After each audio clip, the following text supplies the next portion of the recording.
Dans la psychanalyse, avec Lacan, il a fait de la voix un objet de la pulsion. Aux objets freudiens, il a rajouté la voix et le regard, qui sont finalement vraiment très présents dans l'opéra. Je me souviens une chanteuse qui chantait le deuxième air de l'air de la nuit dans la flûte enchantée. Et elle sort de scène et elle dit « Si j'avais pu les faire pleurer ce soir ».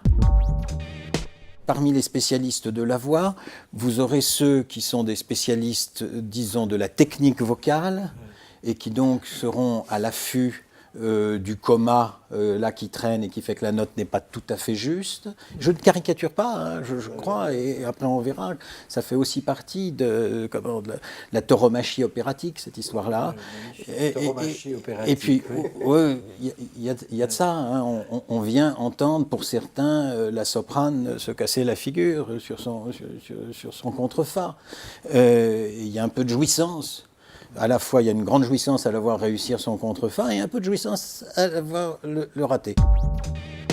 Est-ce que du côté de la musique et de l'interprétation musicale, il y a aussi cet encombrement ou ce trop, ou peut-être pas trop, mais cette directionnalité par rapport à, disons, laisser aussi quelque chose de dépouillé et libre? Je me posais la question du visuel par rapport à l'auditif, dans la place qu'il laisse justement à l'individu de devenir un acteur.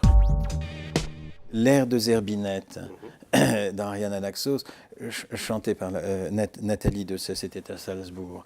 Et cet air, nous étions les larmes aux yeux. Et je vous promets que ça ne m'était jamais arrivé avant, et je pense que la plupart des gens dans la scène, ça ne leur était pas arrivé. Parce qu'il se passait tout d'un coup un éclairage sur cette fameuse virtuosité, qui n'était pas le goût de l'exercice, le goût de la rareté de pouvoir faire, de l'exploit, mais qui était justement la vacuité de cette virtuosité. Cette virtuosité était là pour dire le vide. Alors comment ça se fait? Comment une chanteuse peut... Moi, je ne suis pas capable de vous dire... Attendez, il faut que je comprenne bien. Vous dites la virtuosité arrive à